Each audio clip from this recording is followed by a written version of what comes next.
Ethan's character is former, fighter pilot, and of course, normally, if you're a fighter pilot, you would just drop your ordnance and you would fly away. The drone program allows, when you're doing it from remote control, and these guys do it from the Nevada desert, just outside of Vegas, which is kind of an insane contrast in itself. But when they do it, they drop their missile, and then they watch the destruction and see what's happened. So they call it counting the, they call it damage assessment, but it's really counting the dead. So they also call it good kill.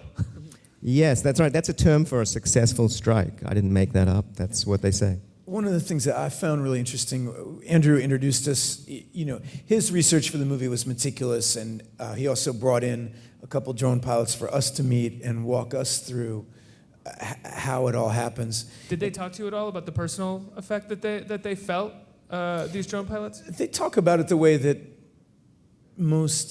a lot of the soldiers that I've met in my job, acting, you meet a lot of different types of people researching roles, and they don't kind of talk about it with the what they might call the sensitivity of the artist. They just talk about it like it was a job they did. And you can't admit when you're 7,000 miles away, really, that you have PTSD, that you've watched, a body blown apart.